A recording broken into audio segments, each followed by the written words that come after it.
मोहम्मद यूनुस। लेकिन बांग्लादेश में इस वक्त हो क्या रहा है कि दुनिया में किसी से छिपा नहीं है। हिंदुओं और बाकी अल्पसंख्यकों पर हमले कट्टरपंथियों के उकसावे पर हो रहे हैं और ऐसा लग रहा है कि ये सब कुछ यूनुस को अच्छा लग रहा है, उन्हें सुहा रहा है। इसीलिए यूनुस ने मीडिया से कहा था कि हिंदुओं पर हमले कहां हुए ये बताइए। इसी यूनुस ने भारतीय विदेशी सचिव के दौरे के बाद माना कि 88 हमले हुए, लेकिन यहां भी झूठ। भारत सरकार ने बताया कि बांग्लादेश में 2200 से ज्यादा हमले हो चुके हैं। सवाल है कि क्या यूनुस बांग्लादेश में कट्टरपंथी सरकार चाहते हैं? शेख हसीना से भी इनकी पुरानी खुन्नस है, क्योंकि 2011 में शेख हसीना ने घोटाले के आरोप के बाद इन्हें ग्रामीण बैंक से हटा दिया था। इन पर 174 केसेस उस वक्त दर्ज हुए थे। जनवरी 2024 में 6 महीने की जेल की सजा भी हुई और ठीक 7 महीने बाद हसीना सरकार का तख्ता पलट हो गया। सबसे ज्यादा फायदा यूनुस को हुआ और यह अंतरिम सरकार के मुखिया बन बैठे। ध्यान से अगर इसको समझा जाए तो यूनुस शुरू से ही एक महत्वाकांक्षी शख्स रहे हैं। नागरिक शक्ति नाम से ये राजनीतिक पार्टी भी बनाना चाहते थे। उस समय तो मंसूबा पूरा नहीं हो पाया, लेकिन अब पूरा हो चुका है और जो बचा है उसको धीरे धीरे पूरा कर रहे हैं। दरअसल यूनुस पर कट्टरपंथ का आरोप इसलिए लगता है क्योंकि जमाते इस्लामी पर इन्होंने बैन हटा दिया, एबीटी के चीफ रहमानी को रिहा करा दिया, राष्ट्रपति भवन से मुजीब की फोटो हटा दी, भारत विरोधी प्रोपेगेंडा पर चुप रहते हैं, हिंदुओं पर नरसंहार होता रहा, लेकिन कट्टरपंथियों की कठपुतली होने के कारण ये कुछ भी नहीं कर पाए, या फिर साफ शब्दों में कहें तो करना ही नहीं चाहते थे। बांग्लादेश में हिंसा को लेकर ब्रिटेन के सांसद नाराजगी जाहिर कर चुके हैं, लेकिन यूनुस अशांत और हिंसाग्रस्त बांग्लादेश के लिए अपने हक में रिपोर्ट छपवाते रहते हैं। एक रिपोर्ट हमने भी तैयार की है मोहम्मद यूनुस को लेकर। इस रिपोर्ट पे आप देखिए कि बांग्लादेश में किस तरीके से हिंदुओं पर, अल्पसंख्यकों पर जुल्म हो रहे हैं।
तो जिस तरह के हालात बांग्लादेश में बने हुए हैं, जिस तरह की हरकत मोहम्मद यूनुस कर रहे हैं, कट्टरपंथ को बढ़ावा दे रहे हैं, हिंदुओं पर अत्याचार हो रहा है, उसे कुल मिलाकर अगर एक लार्जर पर्सपेक्टिव में समझा जाए तो ये लाइन, यही मेरी डिबेट की लाइन रहेगी कि मोहम्मद यूनुस चाहते हैं कट्टरपंथी सरकार, उन्हें वहां के कट्टरपंथियों को खुश करना है और इसके लिए सबसे बड़ा तरीका, सबसे अच्छा तरीका है कि जो हिंदू वहां पर रह रहे हैं, जो अल्पसंख्यक वहां पर रह रहे हैं, उन पर अत्याचार करो और कट्टरपंथी संगठन, जमाते इस्लामी जैसे संगठन जो है उनकी नज़र में चढ़ जाओ, अपनी कुर्सी को बचाए रखो और कट्टरपंथ की सरकार बांग्लादेश में चलाते रहो।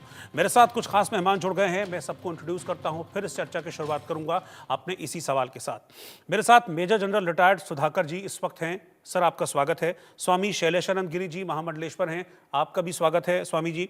कर्नल JS सोढ़ी जो कि फॉरेन अफेयर एक्सपर्ट हैं, वो भी इस वक्त साथ में हैं, सर आपका भी स्वागत है। और इलियास शराफुद्दीन जी इस्लामिक स्कॉलर हैं, सर आपका भी बहुत बहुत स्वागत है।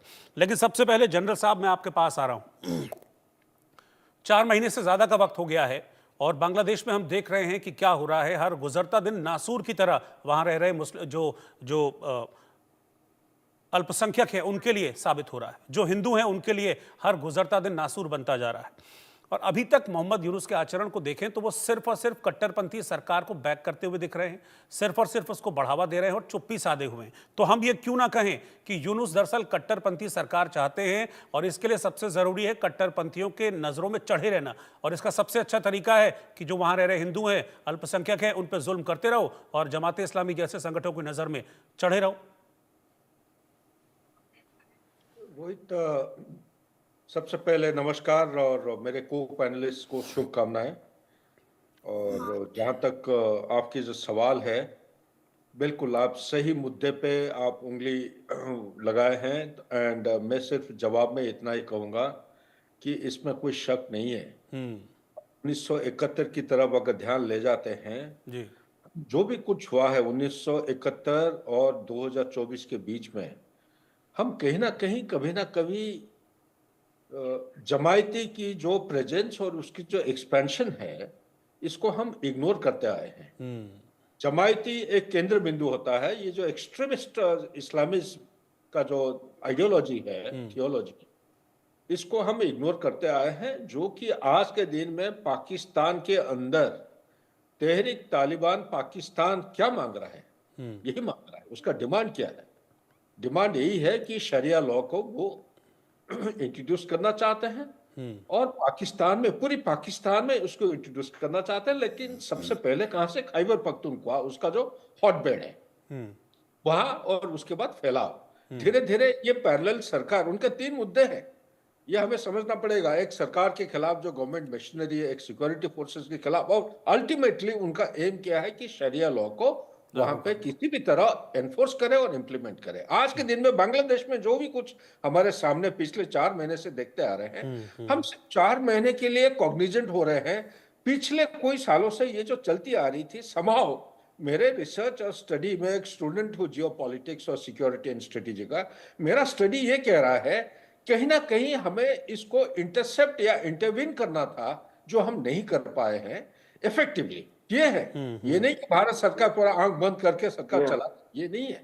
हम किए हैं लेकिन इफेक्टिवली नहीं हो पाया है, क्योंकि prevention is better than cure. जो आज के दिन में एक टर्न अराउंड हुआ है बांग्लादेश में, आसपास के और जो इमीडिएट नेबरहुड है, यहाँ पे भी हो सकता। मालदीव्स तो होते होते बचा है अभी, लेकिन मालदीव्स को क्लीन चिट नहीं दे सकते हैं। आज के दिन में अगर कोई इमीडिएट नेबरहुड आपका पोलराइज हो रखा है, कंप्लीट रेडिकलाइज्ड सोसाइटी है, ये है मालदीव्स। 5 लाख का पॉपुलेशन है। 5 लाख के अंदर आप कोई भी ग्रुप की बात करिए, इस्लाम की जो कोई ग्रुप है, आप अल कायदा की बात करिए, आईसिस की बात करिए, यहाँ पे ये हॉटबेड है। इनका ट्रेनिंग के लिए मदरसा है, पाकिस्तान जाते हैं। तो इसी तरह बांग्लादेश में आप जो ये मुद्दे उठाए हैं, ये बिल्कुल इनका कोई डाउट नहीं है। लेकिन ये एक साधारण स्टेटमेंट नहीं है। ये साधारण स्टेटमेंट के पीछे बहुत बड़ा एक ग्लोबल स्ट्रेटेजिक, आप कॉन्स्पिरेसी बोलिए, राइवलरी बोलिए, कुछ भी कहिए, वो राइवलरी चल रही है। राइवलरी किस किस के बीच में? ये यही पे थ्यूसिडाइड ट्रैप का मैं बार बार आपके चैनल और न्यूज एक्स में और बहुत सारे चैनल में बता रखा हूं। कोई भी एस्टैब्लिश्ड पावर या रूलिंग पावर कोई राइजिंग पावर को ऊपर चढ़ते हुए नहीं एक्सेप्ट करेगा कभी भी। पिछले 500 साल का रिसर्च बहुत सारे, एक हार्वर्ड यूनिवर्सिटी का प्रोफेसर रिसर्च डॉक्यूमेंट में कर रखे हैं, प्रोफेसर आलिस साहब का। उनका कहते हैं कि 500 साल में 16 इंसिडेंट हुए हैं। 16 में से 12 इंसिडेंट में लड़ाई हुई है, टक्कर हुई है एक दूसरे के खिलाफ। अगर आमने सामने कन्फ्रंट नहीं हुई है तो आसपास के पड़ोस में हुआ है, पड़ोस में नहीं हुआ है तो इंटरनल अनरेस्ट हुआ है। जो सिविल वॉर की बात करते हैं, वही सबसे बड़ा चुनौती भारत के लिए, वही इंटरनल अनरेस्ट या सिविल वॉर का एक चुनौती है, जो बांग्लादेश एक केंद्र बिंदु बनते जा रहा है, जहां से बढ़ावा मिल सकता है। Back to you please. बिल्कुल, मैं कर्नल सोढी आपके पास आना चाह रहा हूं, क्योंकि हम ये देख रहे हैं, हम जमात की बात कर रहे हैं, जो जमात इस्लामी है, कट्टरपंथ की हम बात कर रहे हैं। खुले तौर पर हाथों में माइक लेके, लाउड स्पीकर लेके ये लोग वहाँ पर जगह जगह, खासतौर पर हिंदू इलाके हैं, वहाँ पर जाते हैं, घूम रहे हैं, धमका रहे हैं कि या तो शरिया कानून मान लो, हम तो कुरान का कानून लागू करेंगे, वरना मरने के लिए तैयार रहो, ना तुम सेफ हो ना तुम्हारी महिलाएं सेफ हैं। इन पे कोई एक्शन नहीं हो रहा है। रोहित जी, ये मेरा सौभाग्य कि मैं आपके न्यूज चैनल विख्यात को पैनलिस्ट के साथ हूं। जिस देश ने भी अपने माइनॉरिटीज को खत्म करने की कोशिश की है, वो देश या तो छोटे देशों में टूट गया है या टूटने के कगार पे आ गया है। इसका सबसे बड़ा उदाहरण है पहले विश्व युद्ध के बाद जब जर्मनी विश्व युद्ध हार गया तो उसने पूरा जिम्मेवारी हारने की यहूदियों पे या जूस पे डाली, और तब जूस जर्मनी में महज 1% आबादी के थे। जर्मनी ने पूरी कोशिश की यहूदियों को खत्म करने की, लेकिन यहूदी तो खत्म नहीं हुए, जर्मनी दो देशों में टूट गया। बाकी भी कई एग्जाम्पल हैं जो टूटने के कगार पे हैं, पाकिस्तान है, बांग्लादेश है, म्यांमार है। रोहित जी, आपका अंतरराष्ट्रीय चैनल है और खास करके ये बांग्लादेश में बहुत देखा जाता है। मैं बांग्लादेश के युवाओं से अनुरोध और आग्रह करूंगा कि आप एक किताब जरूर पढ़िए जिसका नाम है द ब्लड टेलीग्राम, जो गैरी बास ने लिखी है। इस किताब में लेखक ने बड़े अच्छे आंकड़ों के साथ लिखा है किस तरह से पाकिस्तानी सेना ने बांग्लादेश में अत्याचार किया, जिसकी वजह से भारत को इंटरवीन करना पड़ा और बांग्लादेश एक नए देश के रूप में उभर आया। आज जो बांग्लादेशी युवा हैं वो किताबें नहीं पढ़ते हैं, वो व्हाट्सएप यूनिवर्सिटी में वहां से अपना ज्ञान लेते हैं, और जो वहां पे कट्टरपंथी लोग हैं उनकी वो बातों में आ गए हैं। हकीकत ये, जिस देश की सेना ने उन पे अत्याचार किया, आज बांग्लादेश उसी देश की तरफ जा रहा है। और एक और प्रसिद्ध कहावत है, जो लोग इतिहास को नहीं समझते, इतिहास दोबारा दोहराता है अपने आप को। अगर बांग्लादेश ने अभी भी अपने आप को नहीं संभाला, 1971 वाले हालात दोबारा आ जाएंगे, जब पाकिस्तान उसी तरह अत्याचार करेगा बांग्लादेश पे जैसे उसने 1971 में किया था। रोहित जी, बांग्लादेश को याद रखना चाहिए कि भारत ऐसा पड़ोसी मुल्क है जो हमेशा बांग्लादेश की मदद करते आया है, करते आएगा। वो जिन ताकतों में खेल रहा है वो बांग्लादेश के लिए आने वाले समय में बहुत मुसीबत खड़ी करेंगे। बिल्कुल। स्वामी शैलेशानंद गिरी, जो बात अभी कही कर्नल सोढ़ी ने, मैं उसी बात को और आगे बढ़ा रहा हूं। क्या मोहम्मद यूनुस ये भूल गए हैं कि जिस देश के वो अभी मुखिया बने बैठे हैं, उस देश की उत्पत्ति कैसे हुई थी? 1971 से पहले किस तरह के जुल्म पूर्वी पाकिस्तान पे हो रहे थे और तब जाकर फिर बांग्लादेश बना था। उस वक्त कितनी महिलाएं अत्याचारों का शिकार हुई थी, कितने लोगों को अपनी जान गंवानी पड़ी थी। इन सब से गुजर चुके हैं, लेकिन उसके बावजूद फिर वही चीज बांग्लादेश में अब कर रहे हैं वहां पर। जी देखिए रोहित जी, ये स्पष्ट है कि सभ्यता और संस्कार की जो बातें होती है वो उन लोगों के मध्य में होती है जिनके डीएनए के अंदर कहीं ना कहीं ऑनेस्टी होती है, ईमानदारी होती है। ये जो बात चल रही है, हम उस विषय को देखें तो आप देखेंगे कि जिस समय पे बांग्लादेश आजाद हुआ था और मुजीबुर रहमान को वहां पे पदस्थ किया गया था, उस समय पर उनके साथ जो अत्याचार हुआ था, उस अत्याचार को वहां का युवा जानता था। और आज के दौर में ये स्पष्ट है कि विश्व का कहीं का भी युवा हो, यदि सत्ताधीशों को ठंड लगती है तो उनको ईंधन की तरह, कोयलों की तरह जला करके वो अपनी गर्मी को प्राप्त करते हैं। तो यह स्पष्ट है कि युवाओं को दिग्भ्रमित करके वहां पर सत्ता परिवर्तन की एक कवायद चली। वो सत्ता परिवर्तन तो हुआ, और आप ही के चैनल पे कुछ दिन पहले जब हमने कहा कि आप देखिएगा 72-74 घंटे या कुछ समय के अंदर ही यहाँ पर कुछ ना कुछ बेहद बड़ा घटेगा, तो आपने देखा अरकान आर्मी ने आकर के उनके वहां पे कब्जा किया।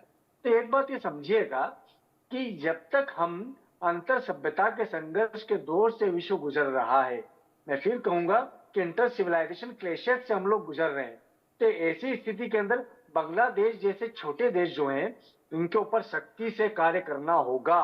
भारत कहीं ना कहीं इसके अंदर पिछड़ रहा है। हम हर विषय के लिए अमेरिका की तरफ नहीं देख सकते, हम हर विषय के लिए विश्व की शक्तियों की तरफ नहीं देख सकते।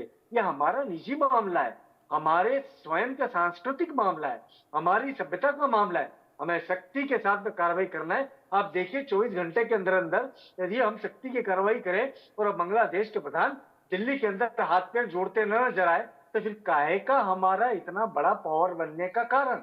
हम स्वयं इतने सक्षम हैं, हम उदारता को कायरता में न बदलने दे। हमारी उदारता को विश्व सदैव से कायरता के रूप में लेता रहा है। अब सबसे सटीक समय है कि विश्व गुरु बनने की हम बातें कर रहे हैं, तो हम हाथ पांव के मेजरमेंट, सीने के मेजरमेंट पे न जाए, हमारे निर्णयों के मेजरमेंट पे जाए कि हम कितना व्यापक दृष्टिकोण रखते हैं और बांग्लादेश को सबक सिखाए। बांग्लादेश के अंदर आपने देखा है उग्र राष्ट्रवाद, उग्र धर्मवाद, ये सिर्फ पूरे विश्व का लिए हमेशा से एक श्राप का कार्य करता रहा है। हम हमारे भारत के विषय में भी ऐसा नहीं कि मैं हिंदू संत हूँ तो मैं हिंदू उग्रवाद के खिलाफ भी बोलता रहा हूँ, अतिवाद के खिलाफ भी बोलता रहा हूँ। किंतु यदि किसी भी देश के अंदर किसी धर्म को लेकर के उग्रवाद हो रहा है, आतंकवाद हो रहा है, तो पूरे विश्व को चाहिए था कि उसके ऊपर निगाह दे। किंतु ध्यान रखिएगा, सनातन की वैभव को देखते हुए, सनातन के विस्तार को देखते हुए पूरा विश्व अचंभित है। इसलिए सनातन का साथ देने के लिए प्रत्यक्ष रूप से एकदम से कोई नहीं आएगा, इसके लिए हमें ही कदम बढ़ाना होगा। तो भारत की ओर संपूर्ण विश्व तक रहा है, जैसा कि विवेकानंद ने कहा था कि संपूर्ण विश्व प्यासों की तरह आपकी ओर तक रहा है। एक चमत्कार यहाँ से निकलेगा और पूरे विश्व को सरोबार कर देगा। तो आज जो चमत्कार का समय है, आज नहीं तो कभी नहीं, यह विषय को जानना होगा और भारत को बड़ा सख्त अनुशासित रवैया अपनाना होगा। और ये जो नोबेल पुरस्कार के जो ऊपर प्रश्न चिन्ह लगाने वाले हैं मोहम्मद यूसुफ, इनको तो स्पष्ट हो जाना चाहिए कि इन्होंने अपने साम दाम दंड भेद के आधार पे नोबेल पुरस्कार तो प्राप्त कर लिया, किंतु उसके पात्र नहीं थे। या तो ये पात्र नहीं थे, या तो नोबेल पुरस्कार की जो पैनल होती है डिसाइड करने वाली, वो उस पात्रता को नहीं स्वीकार की। तो दोनों के प्रश्न चिन्ह है। हमें देखना होगा कि हम किस आधार पर हम इस स्थिति को निपटते हैं, और उसके निपटने के लिए शक्ति की आवश्यकता बेहद ज्यादा है। इलियास जी, मतलब एक बहुत बेसिक चीज है, कोई भी देश का राष्ट्राध्यक्ष हो, वो सबसे पहले यही चाहेगा कि मेरे देश में सुख शांति रहे, जो भी पब्लिक मेरे देश में रह रही है वो अच्छे से रहे, सुख शांति से रहे, तो मेरा राष्ट्र, मेरा देश आगे बढ़ेगा।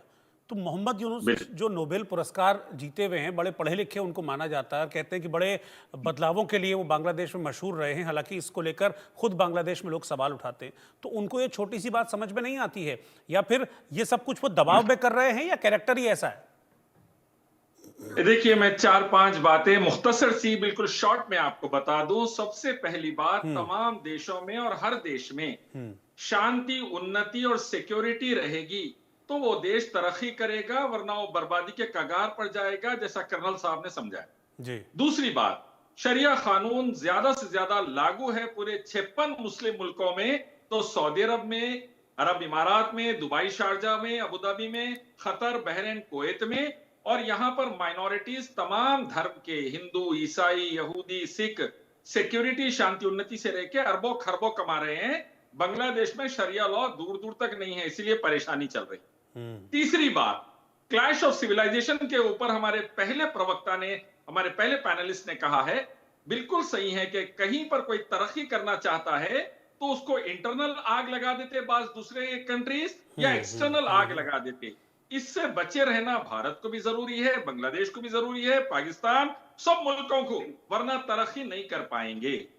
चौथी बात, जहां पर भी महंगाई बढ़ती है, इन्फ्लेशन बढ़ता है, क्राइम रेट बढ़ता है, कहीं पर भी बेरोजगारी बढ़ती है, गवर्नमेंट पॉलिसीज में फेल हो जाती है, सिक्योरिटी नहीं कर पाती, जमीनें चले जाती है गवर्नमेंट के बॉर्डर्स की, तो वहां पर हिंदू मुस्लिम की लड़ाई लगाकर ऐसी बर्बादी लाते हैं कि लोगों का ध्यान भटका रहे और लोग असल मुद्दों से भटककर सिर्फ आपस में लड़कर खत्म होते रहे। उसमें चंद उद्योगपतियों का फायदा होता, लेकिन पूरा देश बर्बाद होता।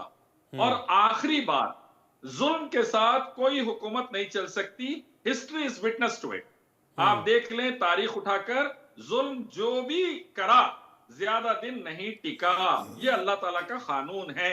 1971 में मेरे पिताजी मोहम्मद शरफुद्दीन मराठा रेजिमेंट से इंडियन आर्मी नायक थे और भारत के लिए खून पसीना लगाया था, इसलिए नहीं कि मासूम ना भारत में मरे, ना बांग्लादेश में मरे, ना पाकिस्तान में मरे, बल्कि सबकी हिफाजत हो, इसके लिए खून पसीना लगाया था। और कई हमारे फौजियों ने, आज बांग्लादेश उसका शुक्रगुजार रहना चाहिए। और हमारी फॉरेन पॉलिसी भी बांग्लादेश को, मालदीव को, श्रीलंका को, भूटान को हाथ से निकलने नहीं देना चाहिए, जो चाइना की ग्रिप में जा रहे हैं आहिस्ता आहिस्ता। बिल्कुल। जनरल सुधाकर, बांग्लादेश न सिर्फ अपने वहां रह रहे जो हिंदू हैं, जो अल्पसंख्यक हैं, उनको परेशान कर रहा है, बल्कि ये चीज देखने में आई है पिछले कुछ वक्त में कि वो प्रोवोक कर रहा है।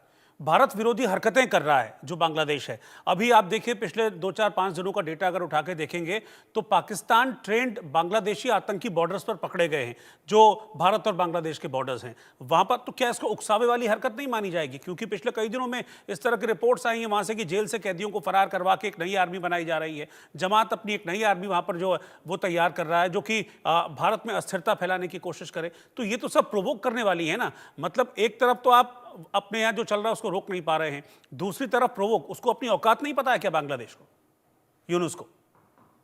बिल्कुल रोहित, अच्छा सवाल आपने पूछा है। उसके जवाब में मैं सिर्फ मेरे को थोड़ा टाइम दीजिए, मैं कुछ डायलेट करना चाह रहा हूँ। जी जी जी प्लीज।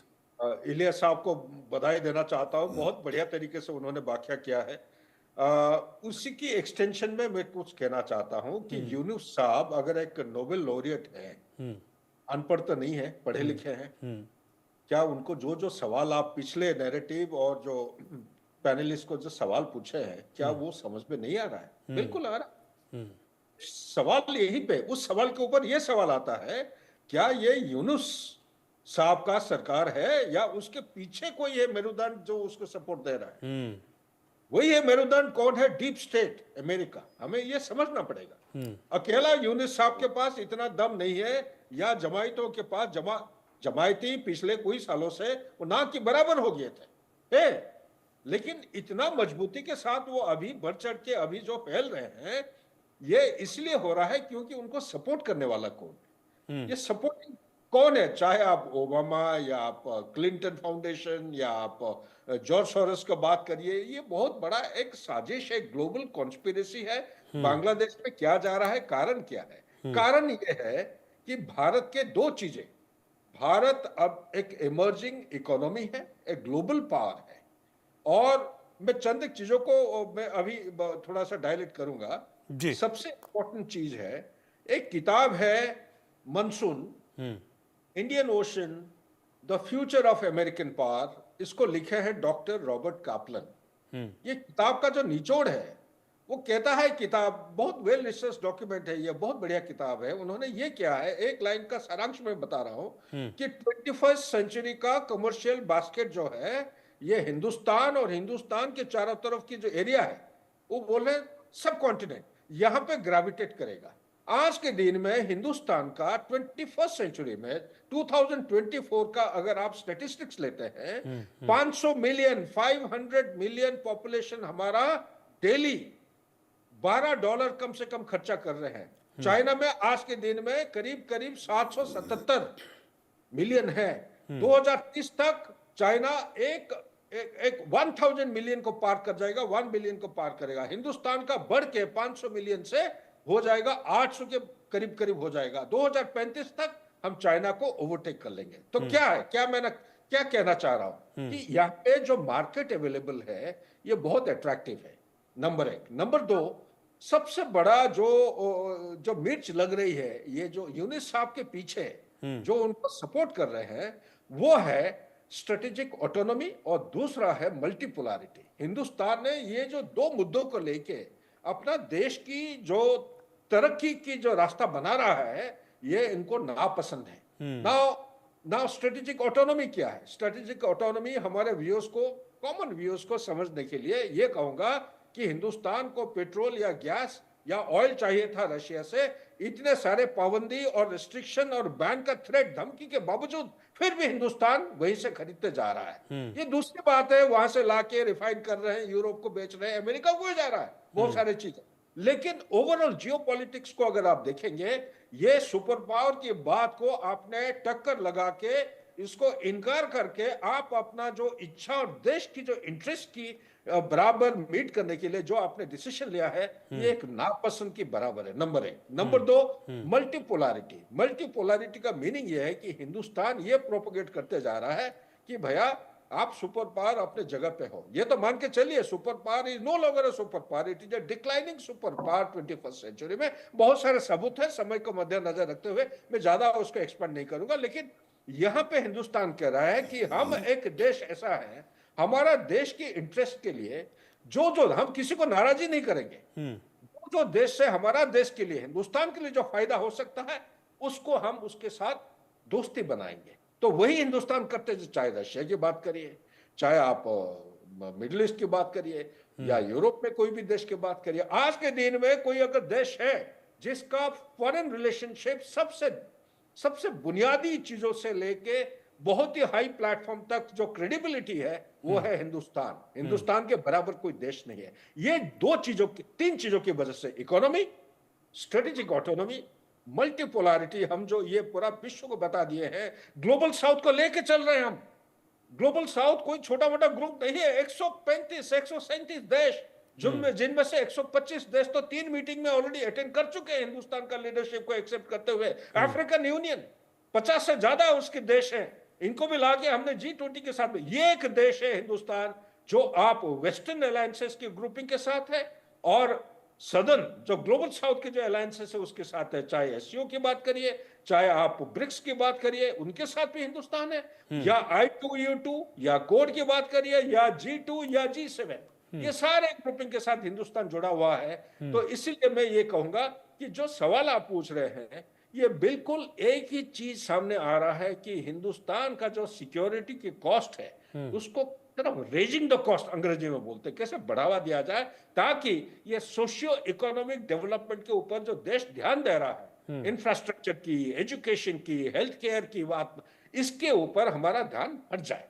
और लास्ट पॉइंट ये बताऊंगा आपके सवाल की जवाब में, चाहे वो कुछ भी कर ले, इसके दिन में हिंदुस्तान का एक स्टेचर ऐसा हो चुका है, कितने भी वो बाधा डालने की कोशिश करें, अपने पाकिस्तान का जो स्ट्रेटेजी है इसको समझना निहायत आवश्यक है। पाकिस्तान का स्ट्रेटेजी पिछले 20-25 साल में FATF के नीचे आने के बाद, झटका लगने के बाद, डेट ट्रैप में फंसने के, बड़े मुश्किल से अभी उनका जीवन जापन हो रहा है पाकिस्तान के अंदर। उन्होंने स्ट्रेटेजी को थोड़ा सा बदलाव दिया है। क्या दिया है कि स्लो फायर, आप अपना ध्यान ले लीजिए, जिया हक के टाइम में एक कॉन्सेप्ट निकाला था, ब्लीड इंडिया विद 1000 कट्स, और उनको किसने, जुल्फिकर अली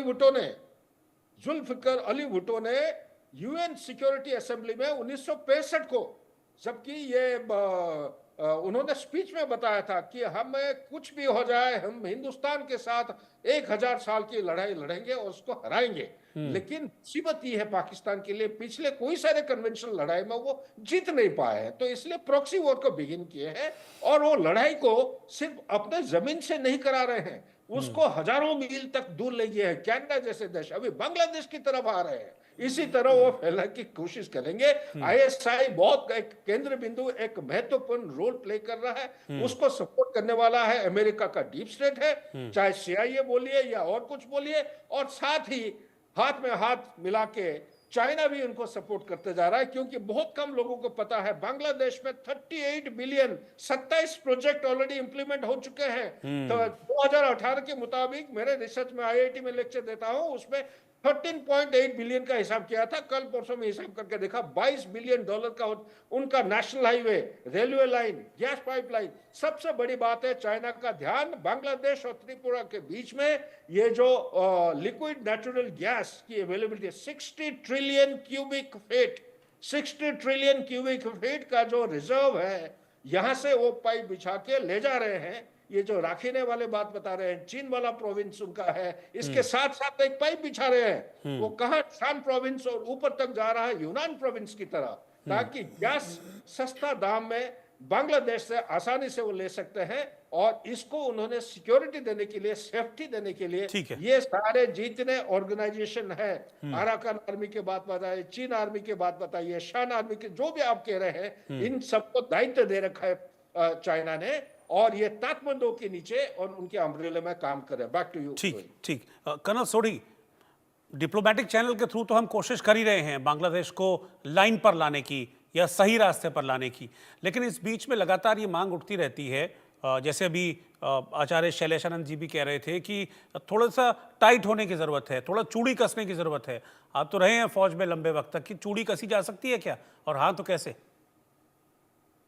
रोहित जी, चीन हमारा दुश्मन देश है, लेकिन उससे एक सबक सीख दुनिया ले सकती है कि उन्होंने तरक्की के लिए कई पैरामीटर्स अपनाए। उसमें से एक था कि उन्होंने धर्म को निजी अफेयर रखा, प्राइवेट अफेयर रखा, चार दीवारी के अंदर। कोई भी देश जो धर्म की लड़ाइयां कराता है वो कभी तरक्की नहीं कर सकता। बांग्लादेश को ये चीज याद रखनी चाहिए, वो जितनी भी कोशिश कर ले हिंदुओं को खत्म करने की, हिंदुओं पे अत्याचार करने की, उसका रिजल्ट एक यही होगा कि हिंदू तो खत्म नहीं होंगे लेकिन बांग्लादेश कमजोर होता जाएगा। जहां तक आपका प्रश्न है रोहित जी कि हमें क्या सैनिक कार्रवाई करनी चाहिए और उसकी तरह कुछ करना चाहिए, देखिए डेफिनेटली हमें याद होना चाहिए 1971 में जब हिंदुओं पे बहुत अत्याचार हो रहा था, जो मैं किताब पहले मेंशन की द ब्लड टेलीग्राम गैरी बास की लिखी है, उसमें पाकिस्तानी सेना का प्रायोरिटी नंबर 1 खत्म करने का, उस वक्त ईस्ट पाकिस्तान अब बांग्लादेश में हिंदू थे और हिंदुओं पे पाकिस्तानी सेना ने सबसे ज्यादा अत्याचार किया। तब यह फैसला लिया गया जब 25 मार्च 1971 में ऑपरेशन सर्च लाइट लॉन्च हुआ और हिंदुओं को दर्जनों के भाव मारा गया। तब मार्च के आखिरी हफ्ते में यानी कि महज हफ्ते के अंदर जब ऑपरेशन सर्च लाइट शुरू हुआ, तब हमारी तब की सरकार ने फैसला किया। आईडीएसए की एक रिपोर्ट है जो कि के सुब्रमण्यम, जो कि तब आईडीएसए के डायरेक्टर थे, उन्होंने तब की सरकार को रिपोर्ट सौंपी कि अब समय आ गया है हमें सैनिक कार्रवाई करने का। उसके बाद हम सारे जानते हैं कैसे सैनिक कार्रवाई हुई। भारत को, मैं आचार्य जी से बिल्कुल सहमत हूं, भारत को बांग्लादेश को एक आखिरी वार्निंग देनी चाहिए। अगर एक सीमित समय के अंदर हिंदुओं पे अत्याचार नहीं खत्म हुआ बांग्लादेश में, तो भारत को साफ शब्दों में कहना चाहिए कि हम सैनिक कार्रवाई करेंगे। 4 महीने से ज्यादा हो चुका है, 2000 से ज्यादा वारदातें हो रखी हैं बांग्लादेश में, जहां हिंदुओं पे अत्याचार हो रहा है, हिंदुओं को मारा जा रहा है, मंदिरों को तोड़ा जा रहा है। हम कब तक चुप बैठेंगे रोहित जी? अब समय आ गया है बांग्लादेश को एक डेफिनेट टाइमलाइन देने का। बिल्कुल, क्योंकि शैलेशानंद जी, अभी घटनाएं जो हैं वो लगातार बढ़ रही हैं। यूनुस कितना भी इनकार करते रहे, कितना भी झूठ बोलते रहे, लेकिन सच तो सामने आ ही रहा है।